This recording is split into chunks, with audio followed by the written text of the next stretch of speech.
Morning student. आज जो है क्लास 10th की चैप्टर 1 केमिकल रिएक्शन इक्वेशन के पार्ट 4 को हम देखेंगे। और हम जो है पीछे पढ़ चुके हैं केमिकल रिएक्शन क्या होती है, रिएक्टेंट प्रोडक्ट क्या होते हैं, बैलेंस्ड और अनबैलेंस्ड केमिकल इक्वेशन क्या होती है और किस प्रकार हम जो है केमिकल इक्वेशन को बैलेंस करते हैं। और भी बहुत सारी चीज़ें हम पीछे पढ़ चुके हैं। आज जो है हम इस वीडियो में टाइप्स ऑफ केमिकल रिएक्शंस की बात करेंगे। केमिकल रिएक्शन कितने टाइप की होती है जो हमारे सिलेबस में है और उनके बारे में पढ़ेंगे। तो देखिए बात स्टार्ट करते हैं इस वीडियो को और ध्यान से समझें, बहुत इंपॉर्टेंट है। और मैं इसके एग्जांपल लूँगा और इसके जो है जितने भी एग्जांपल यहाँ लूँगा मैं वो कम पढ़ेंगे, लेकिन आप अपनी बुक से जरूर देखें। मैं पूरी कोशिश कर रहा हूँ कि कम से कम 3 या 4 एग्जाम्पल से आपको समझाया जाए और समझ में बेहतर से बेहतर आए और आपकी समझ में आ जाएगा। आप जो है ढंग से अगर इस वीडियो को देखेंगे तो सब कुछ समझ में आएगा क्लियर। तो स्टार्ट करते देखो। ये देखो types of chemical reactions. Chemical reaction जो होती है कितने प्रकार की होती हैं हमारे सिलेबस के अनुसार।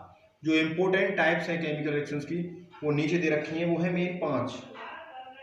सम important types of chemical reactions are following. कुछ महत्वपूर्ण जो टाइप्स हैं केमिकल रिएक्शंस की वो निम्नलिखित हैं। फर्स्ट कॉम्बिनेशन रिएक्शन, दूसरी डीकम्पोजिशन रिएक्शन, तीसरी डिस्प्लेसमेंट रिएक्शन, चौथी डबल डिस्प्लेसमेंट रिएक्शन और पांचवी ऑक्सीडेशन एंड रिडक्शन रिएक्शन। तो इस तरह से ये 5 टाइप है केमिकल रिएक्शन की। फर्स्ट बात करें हम कॉम्बिनेशन रिएक्शंस की, तो कॉम्बिनेशन रिएक्शन क्या होती है इसको मैं समझाऊंगा आपको। जब 2 या 2 से अधिक सब्सटेंस आपस में कॉम्बाइन होकर के एक सिंगल सब्सटेंस बनाते हैं वो कॉम्बिनेशन रिएक्शन कहलाती है। यानी कि देखो डेफिनेशन समझते हैं। दोज रिएक्शंस इन विच 2 और मोर substances combine to form a single substance are called combination reactions। तो क्लियर हो रहा है यहाँ पे 2 या 2 से अधिक सब्सटेंस आपस में कॉम्बाइन होकर के जब एक सिंगल सब्सटेंस बनाते हैं तो वो कॉम्बिनेशन रिएक्शन कहलाती हैं। तो एग्जाम्पल समझते हैं। देखो ये पहला है मैग्नीशियम ऑक्सीजन के साथ रिएक्शन करती है, यानी कॉम्बाइन होती है और क्या बनाती है, एक सिंगल सब्सटेंस बनाती है। क्या बनाती है, सिंगल, MCU, मैग्नीशियम ऑक्साइड। तो दिख रहा है क्लियर, 2 आपके सब्सटेंस हैं आपस में कॉम्बाइन हुए और एक सिंगल सब्सटेंस बनाया, तो ये कैसी रिएक्शन है, कॉम्बिनेशन रिएक्शन। इसके बाद देखिए यहाँ पे सेकंड है H2 यानी hydrogen gas plus oxygen gas is equal to water. तो 2 सब्सटेंस आपस में जुड़े और एक सिंगल सब्सटेंस बनाया, तो ये भी क्या है, कॉम्बिनेशन रिएक्शन। यहाँ पे देखिए सोडियम प्लस क्लोरीन, ये दोनों आपस में कॉम्बाइन हुए और एक सिंगल सब्सटेंस बना सोडियम क्लोराइड, तो ये भी एक कॉम्बिनेशन रिएक्शन है। यहाँ देखें आप कैल्शियम ऑक्साइड जिसको हम क्विक लाइम बोलते हैं, कच्ची सफेदी जो होती है, वाटर में जैसे डालेंगे इसको या वाटर के साथ रिएक्शन कराएंगे तो तुरंत आपका सिंगल सब्सटेंस बनेगा कैल्शियम हाइड्रोक्साइड जिसको हम स्लेक्ट लाइम बोलते हैं। ठीक, ये भी एक अपने आप में कॉम्बिनेशन रिएक्शन है। तो आपकी समझ में क्लियर आ गया होगा कि कॉम्बिनेशन रिएक्शन वो होती है, कॉम्बिनेशन का मतलब होता है जुड़ना। कॉम्बिनेशन रिएक्शन वो होती है जिनमें 2 या 2 से अधिक सब्सटेंस आपस में कॉम्बाइन होकर के एक सिंगल सब्सटेंस बनाते हैं, वो कहलाती है कॉम्बिनेशन रिएक्शंस। मैंने आपको बाकायदा अरे केमिकल इक्वेशन बताई है जिसमें क्लियर बताया गया, अलग अलग दिख रहा है आपको, 2 या 2 से अधिक सब्सटेंस जुड़ करके एक सिंगल सब्सटेंस बना रहे हैं, इसलिए ये कहलाएंगे कॉम्बिनेशन रिएक्शन। अब आगे की बात करते हैं डिकम्पोजिशन क्या होती है। देखिए डिकम्पोजिशन रिएक्शन की, तो डिकम्पोजिशन रिएक्शन होती है, सुनो।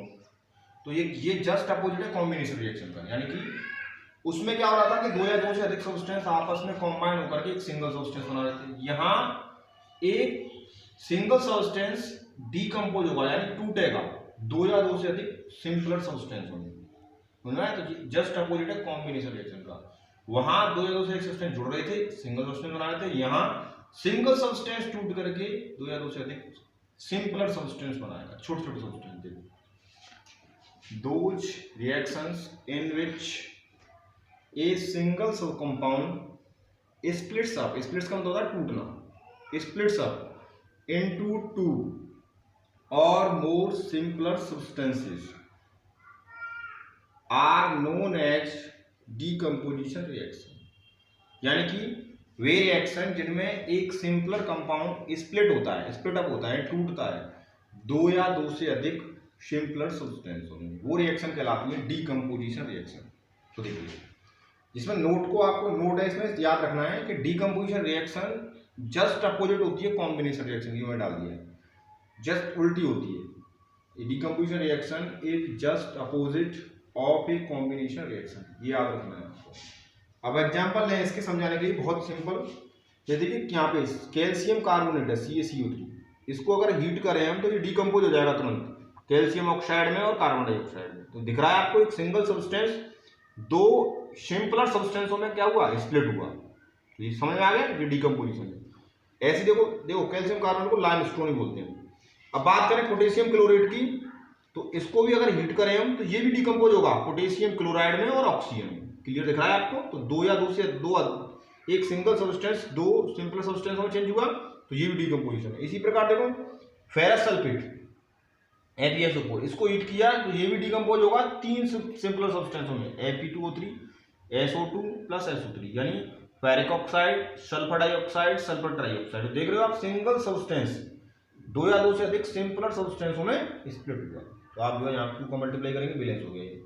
इसी प्रकार अगर देखें हम लेड नाइट्रेट को, PbNO3 का ट्वाइस सिंगल सब्सटेंस है, इसको हीट किया, हीट करने के बाद में ये तीन सिंपल सब्सटेंसों में डिवाइड हुआ। देखो PbO यानी लेड मोनोऑक्साइड, नाइट्रोजन ऑक्साइड और ऑक्सीजन, तो तीन सिंपल सब्सटेंसों में ये क्या हुआ, स्प्लिट हुआ, डीकम्पोज हुआ। तो इस तरह से आपने जो है अच्छी तरीके समझ लिया कि डीकम्पोज रिएक्शन क्या होती है। इसमें एक सिंगल सब्सटेंस दो या दो से अधिक सिंपलर सब्सटेंसों में स्प्लिट होता है यानी टूटता है, ये कहलाती है डीकम्पोजिशन रिएक्शन। चलिए आगे देखते हैं अब डिस्प्लेसमेंट रिएक्शन क्या होती है। डिस्प्लेसमेंट रिएक्शन क्या होती है, तो ये भी बहुत ईजी है, बहुत आसान है, बस इसमें समझना है आपको। तो आपको मैं पहले तो ये समझाऊंगा रिएक्टिविटी सीरीज के बारे में, ये क्या होती है। इसमें क्या है कि इस तरह से ये ऊपर ज्यादा रिएक्टिव एलिमेंट है, मेटल्स की रिएक्टिविटी सीरीज ये आपको समझना है। देखो सबसे ज्यादा रिएक्टिव ये है, इससे कम ये, फिर इससे कम ये, फिर इससे कम ये, फिर ये सीक्वेंस है यहाँ तक। उसके बाद हाइड्रोजन है, और हाइड्रोजन से नीचे क्या है, ये लेस रिएक्टिव है हाइड्रोजन से, और ये हाइड्रोजन से ऊपर वाली जो है वो हाइड्रोजन से मोर रिएक्टिव है, कंपेरिजन किया गया है। तो उसके बेस पे हम थोड़ा इसकी डेफिनेशन समझेंगे। तो डिस्प्लेसमेंट रिएक्शन वो होती है जिनमें क्या होता है कि जो एक एलिमेंट होता है वो दूसरे एलिमेंट को डिस्प्लेस कर देता है, यानी कि मोर रिएक्टिव मेटल हमेशा लेस रिएक्टिव मेटल को उसके कंपाउंड से डिस्प्लेस कर देगी। ठीक, ये समझते हैं।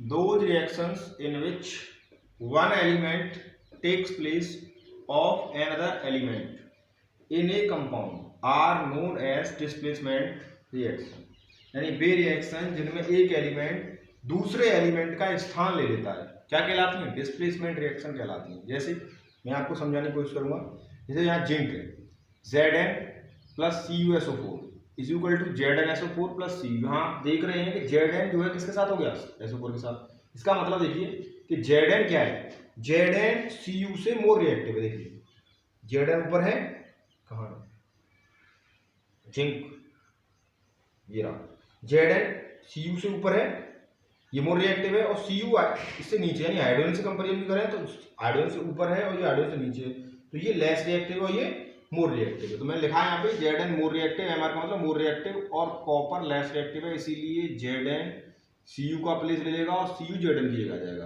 यानी ये इसको डिस्प्लेस कर देगा। इस तरह से हमें ये कॉपर शेपेट प्राप्त हो जाएगी।